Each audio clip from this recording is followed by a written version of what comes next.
Lecture number 7, chapter electrochemistry. We have to study measurement of conductivity. The conductivity of a solution can be determined from the resistance measurement by using Wheatstone bridge principle.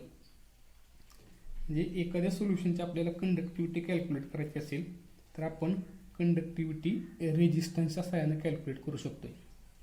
आणि जो काही resistance आहे तो resistance Wheatstone bridge प्रिन्सिपलच्या सहाय्याने calculate करता येतो. समजले?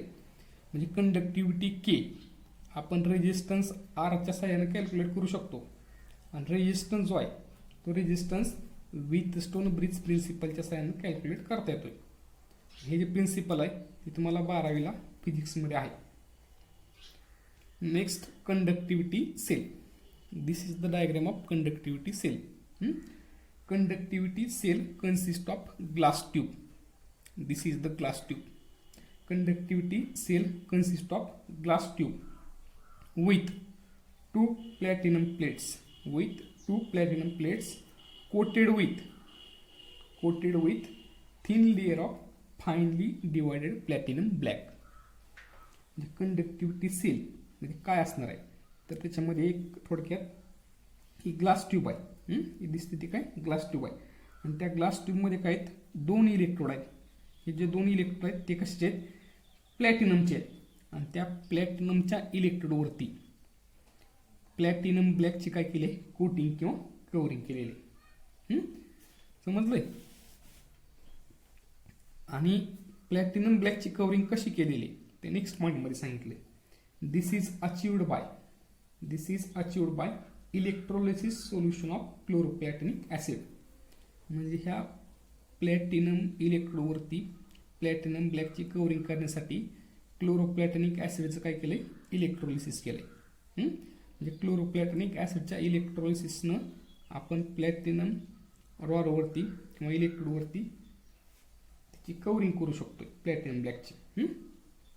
आणि मग जो काय आपला सेल आहे कंडक्टिव्हिटी सेल कशामध्ये डीप करायचं आहे तर ज्या सोल्युशनचा आपल्याला रेजिस्टन्स कॅल्क्युलेट करायचा आहे. The cell is dipped in a solution whose resistance is to be measured. म्हणजे ज्या सोल्युशनचा आपल्याला रेजिस्टन्स कॅल्क्युलेट करायचं आहे त्या सोल्युशनमध्ये हा सेल काय करायचं आहे डीप करायचं आहे फिगरमध्ये दाखवल्याप्रमाणे. म्हणजे कंडक्टिव्हिटी सेल कळालं आहे. ही कंडक्टिव्हिटी सेलची डायग्राम आहे. त्याच्यामध्ये एक ग्लास ट्यूब आहे. त्या ग्लास ट्यूबमध्ये दोन प्लॅटिनमचे इलेक्ट्रोड आहेत. त्या प्लॅटिनम इलेक्ट्रोडवरती प्लॅटिनम ब्लॅकची कव्हरिंग केली आहे आणि ही कव्हरिंग करण्यासाठी क्लोरोप्लॅटिनिक ॲसिडचं इलेक्ट्रोलिसिस केलेलं आहे. आणि जो काय सेल आहे तो अशा सोल्युशनमध्ये डीप करायचा आहे ज्या सोल्युशनची आपल्याला कंडक्टिव्हिटी कॅल्क्युलेट करायची आहे. समजते? आता पुढे आहे सेल कॉन्स्टंट. काय असणार आहे सेल कॉन्स्टंट. आता सेल कॉन्स्टंटची डेफिनेशन आणि सेल कॉन्स्टंट म्हणजे काय बघणार आपण. Cell constant is denoted by small letter B. त्याच्या अगोदर आपल्याला कंडक्टिव्हिटी केचा फॉर्म्युला किंवा इक्वेशन माहिती आहे. The conductivity of an electrolyte conductivity of an electrolytic solution is given by small k is equal to 1 upon r into L by A. Equation number 1 हे आपण पाठीमागे बघितले. कंडक्टिव्हिटी आपण स्मॉल के दाखवतोय आणि K is equal to 1 upon R L by A. आता इथं हे जे दोन इलेक्ट्रोड आहेत त्याच्यामध्ये डिस्टन्स किती असणार आहे एल असणार आहे. म्हणजे डिस्टन्स बिटवीन टू इलेक्ट्रोड्स किंवा distance of separation between two electrode. आणि area of cross section of electrode म्हणजे काय असणार आहे ए असणार आहे. मग बघा cell constant B is equal to काय असणार आहे सेल कॉन्स्टंट बी इज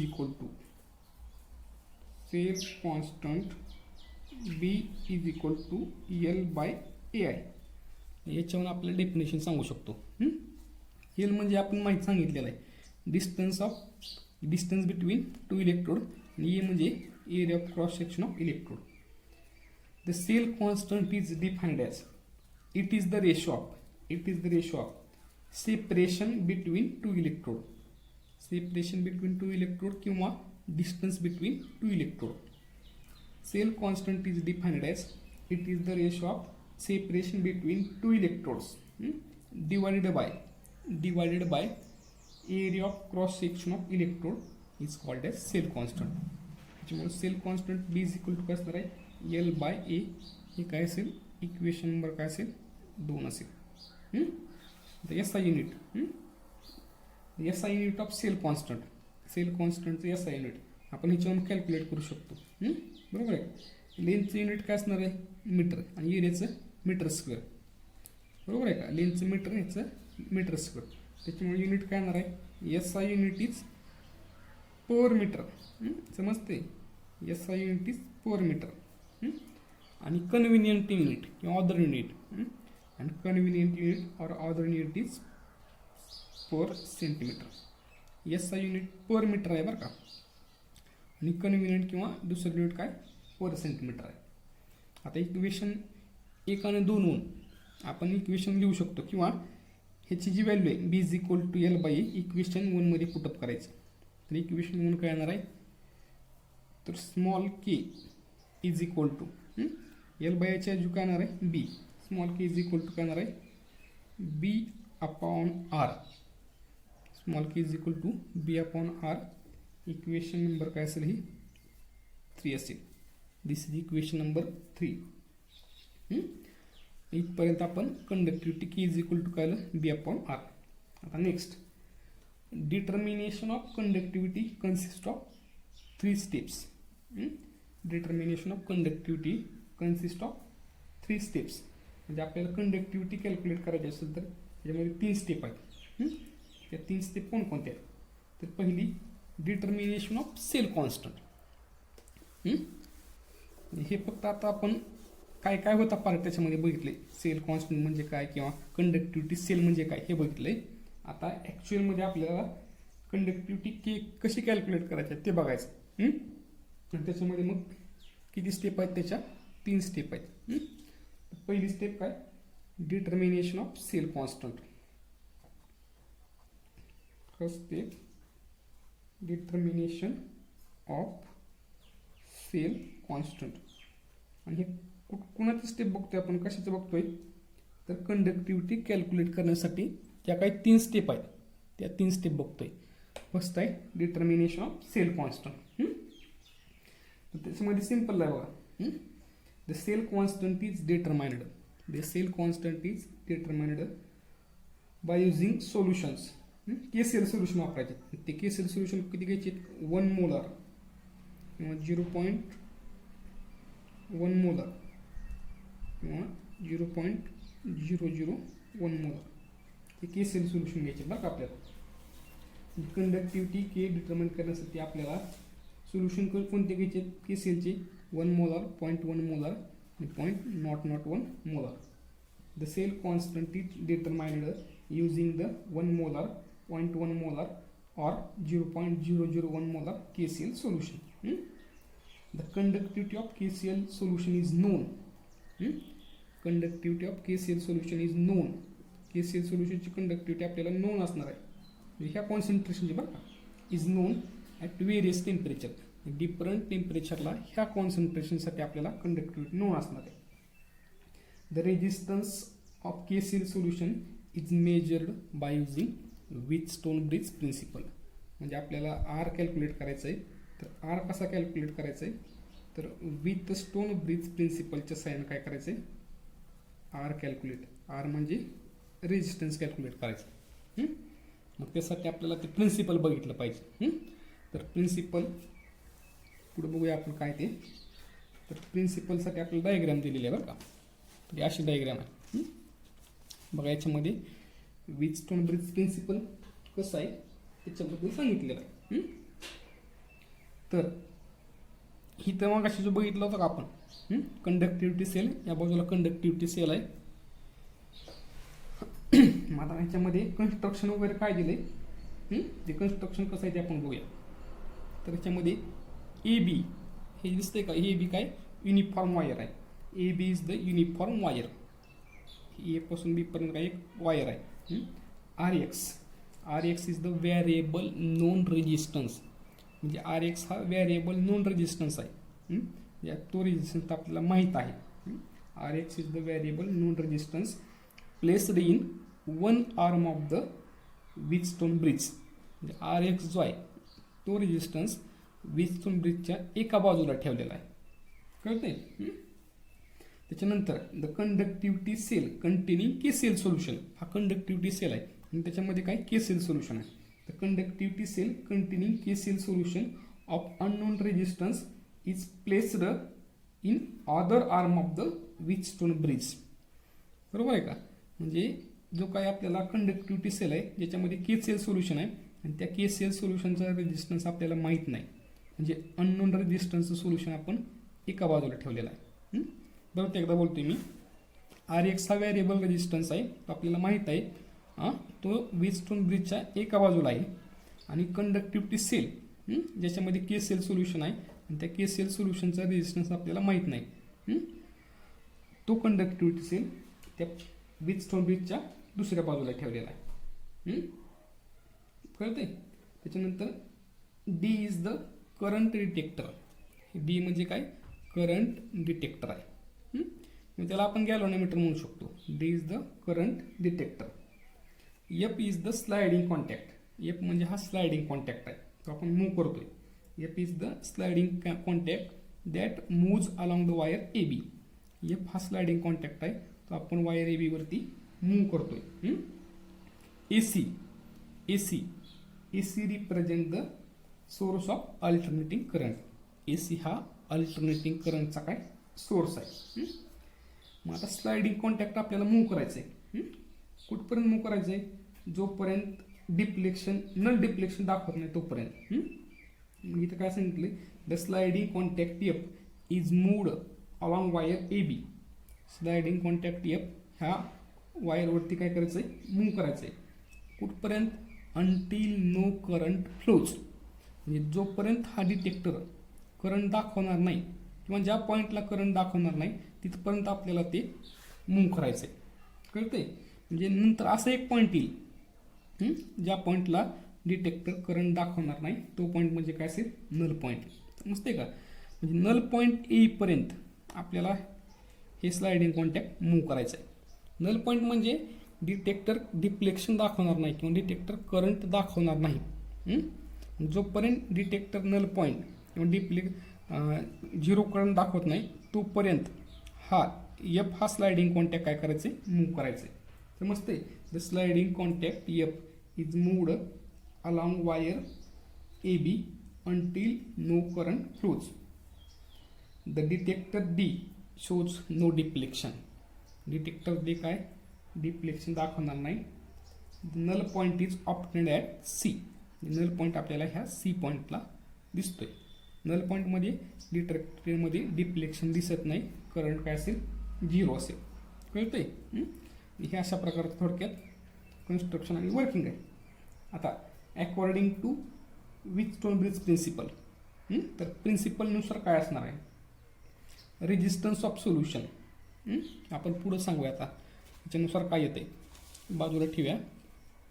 तर हे resistance of solution divide by length of A C. समजते. म्हणजे थोडक्यात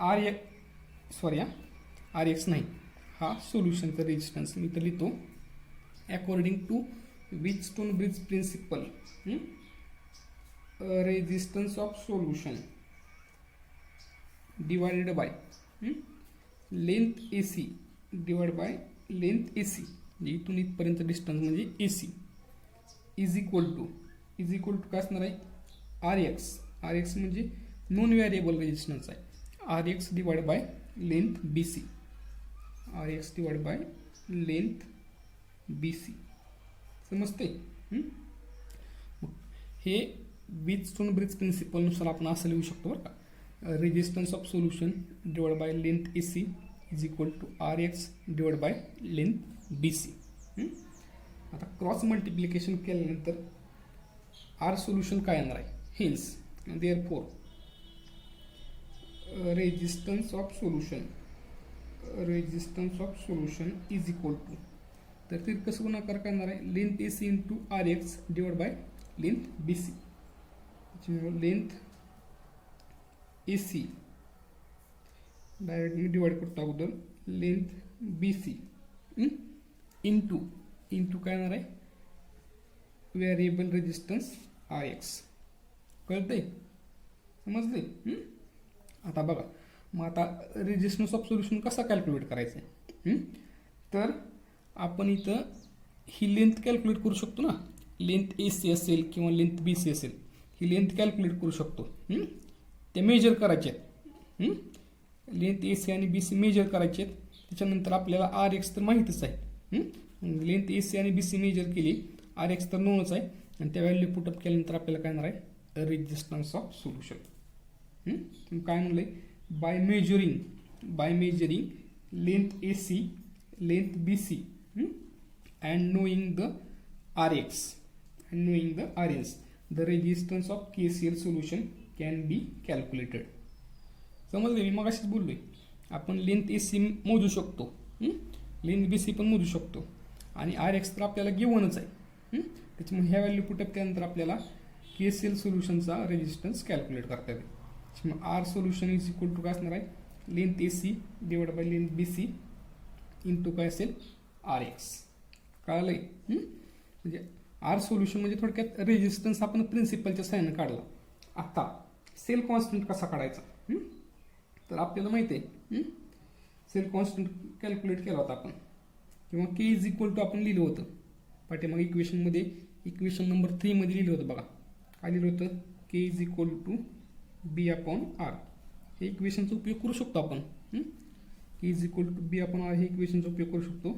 तर R is equal to R म्हणजे रेजिस्टन्स आहे किंवा cell constant is equal to लिहिता येईल. आर नाही आपल्याला cell constant is equal to तर cell constant B is equal to लक्षात घ्या cell constant B is equal to काय होणार आहे के इंटू आर. के म्हणजे पर्टिक्युलर कोणतं सोल्युशन घ्यायचं आता KCL sir conductivity K of KCL into resistance of solution समजलंय. म्हणजे इथं आपण आर सोल्युशन कॅल्क्युलेट केलेलं आहे थोडक्यात बरोबर आहे. आणि कंडक्टिव्हिटी के तर आपल्याला माहितीच असणार आहे सुरुवातीला सांगितलेलं आहे. त्याच्यानं आपण काय करू शकतो सेल कॉन्स्टंट कॅल्क्युलेट करू शकतो. येते लक्षात. मग तेच सांगितलं परत आणखी the conductivity of KCL solution is non. The conductivity of KCL solution is non आणि आर सोल्युशन आपण कॅल्क्युलेट केलंय त्याच्यामुळे आपण सेल कॉन्स्टंट बीची व्हॅल्यू कॅल्क्युलेट करतोय. आता नेक्स्ट आता पुढं काय करायचं आहे तर सेकंड जो पॉईंट आहे त्याच्यामध्ये काय सांगितलंय determination of conductivity of given solution. 3 स्टेपमध्ये करायचं म्हणलं ना आपल्याला तर सेकंड स्टेप आहे. सेकंड स्टेप काय सांगितले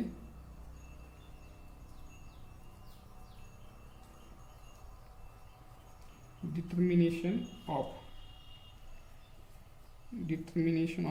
कंडक्टिव्हिटी ऑफ गिवन सोल्युशन.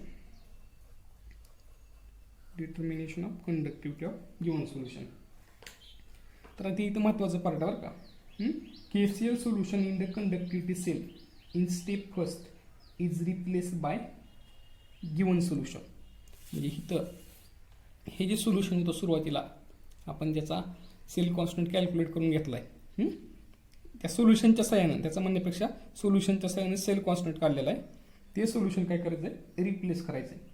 आणि कोणतं सोल्युशन ठेवायचं आहे ज्याची कंडक्टिव्हिटी आपल्याला मेजर करायचं आहे. तुमच्या लक्षात यायला पाहिजे. आता आपल्याला सुरुवातीला आपल्याला नोन असलेलं कंडक्टिव्हिटीचं सोल्युशन म्हणजे ज्या KCL सोल्युशनची कंडक्टिव्हिटी आपल्याला माहीत होती असं सोल्युशन आपण डीप केल्यावर ठेवलेलं आहे. बघा परत एकदा बोलतोय ज्या सोल्युशनची आपल्याला कंडक्टिव्हिटी माहीत होती ते सोल्युशन आपण ठेवलं होतं आणि त्या सोल्युशनच्या साईन आपण सेल कॉन्स्टंट केला आहे. आत्ता आपल्याला सोल्युशन चेंज करायचं आहे आणि असं सोल्युशन ठेवायचं आहे की ज्याची आपल्याला कंडक्टिव्हिटी माहीत नाही किंवा कॅल्क्युलेट करायचं आहे. समजलंय. KCL solution in the conductivity cell in the step first म्हणजे पूर्वी वापरलेलं is replace by given solution whose conductivity is to be measured. कळालंय. म्हणजे पहिल्या स्टेपमध्ये आपण जे काही सेल कॉन्स्टंट काढण्यासाठी के सेल सोल्युशन ठेवलं होतं ते फक्त रिप्लेस करायचे आणि त्या ठिकाणी दुसरं के सेल सोल्युशन ठेवायचं आहे. आणि ते दुसरं के सेल सोल्युशन म्हणजे ज्याची कंडक्टिव्हिटी आपल्याला माहीत नाही किंवा कॅल्क्युलेट करायचं. बरोबर आहे का? आणि मग पुढं काय करायचं, मग त्याचा पण रेजिस्टन्स कॅल्क्युलेट करायचा आहे सेम पद्धतीनं. ह्याचा पण रेजिस्टन्स आपण त्या प्रिन्सिपलच्या साहाय्याने काढू शकतो ना, समजते का? रेजिस्टन्स काढण्यासाठी परत काय करावं लागेल आपल्याला, ते नल पॉईंट वगैरे डिफ्लेक्शन येते का बघायचं, त्याच्यानुसार आपण रेजिस्टन्स हीच सेम प्रोसिजर वापरू शकतो. म्हणजे परत त्या दुसऱ्या सोल्युशनचा काय येणार आहे, R solution divide by length A C किंवा डिफ्लेक्शन ज्या पॉईंटला येईल तो point is equal to R X divide by length B C. मग ह्या 3 व्हॅल्यू आपल्याला माहिती आहेत तर तो रेजिस्टन्स कॅल्क्युलेट करू शकतो. म्हणजे इट्स रेजिस्टन्स दुसऱ्या सोल्युशनचा बघा, it's resistance is measured by the process as describe earlier. म्हणजे आपण सुरुवातीला जी सांगितली प्रोसिजर त्या प्रोसिजरनुसार आपण रेजिस्टन्स कॅल्क्युलेट करू शकतो. समजते? It's resistance is measured by the process describe in step first. पहिल्या स्टेपमध्ये जी प्रोसिजर सांगितली का त्या सेम प्रोसिजरनं आपण रेजिस्टन्स कॅल्क्युलेट करू शकतो. कळतंय? मग the conductivity of given solution is calculated at. म्हणजे रेजिस्टन्स तर काढला आपण, समजा जो काय असेल तो त्या दुसऱ्या सोल्युशनचा रेजिस्टन्स कॅल्क्युलेट केला आहे. मग आपल्याला तिथं के काढता येईल का नाही, तर के इज इक्वल टू काय असणार आहे, तर K is equal to cell constant म्हणजे B, cell constant divided by काय असणार आहे, रेजिस्टन्स ऑफ सोल्युशन. समजलं का? Small K is equal to cell constant. आता हा सेल कॉन्स्टंट आपण अगोदरच काढलेला आहे, बी कॅल्क्युलेट केलेला आहे. आणि आर सोल्युशन म्हणजे दुसऱ्या सोल्युशनचा आपण जे रिप्लेस केले त्या सोल्युशनचा काय रेजिस्टन्स आहे. आणि कंडक्टिव्हिटी म्हणजे सेकंड सोल्युशनचं आहे. कळतंय? Therefore, the conductivity of given solution is calculated as small k is equal to cell constant B divided by resistance of solution. कळालंय? आणि फायनलला तिसरा कॅल्क्युलेशन ऑफ मोलार कंडक्टिव्हिटी. आता परत काय करायचं, शेवटी फायनल आपल्याला मोलार कंडक्टिव्हिटी कॅल्क्युलेट करायचं आहे. शेवटची स्टेप ती सिंपल आहे. काय ना तिथं calculation of molar conductivity, calculation of molar conductivity. तर the molar conductivity of a given solution can be calculated by using formula. तो फॉर्म्युला माहिती आहे आपल्याला, molar conductivity lambda, capital lambda is equal to 1000 K, small K बरं का, 1000 K divided by C. C म्हणजे काय, concentration. मग या ठिकाणी आपल्याला मोलार कंडक्टिव्हिटी कॅल्क्युलेट करायचं आहे. तर कंडक्टिव्हिटी के आपण इथं कॅल्क्युलेट केलेली आहे आणि सी म्हणजे कॉन्सन्ट्रेशन आहे, ती तर घेऊनच असणार आहे. म्हणजे अशा पद्धतीने आपण सोल्युशनची मोलार कंडक्टिव्हिटी कॅल्क्युलेट करू शकतो. समजले?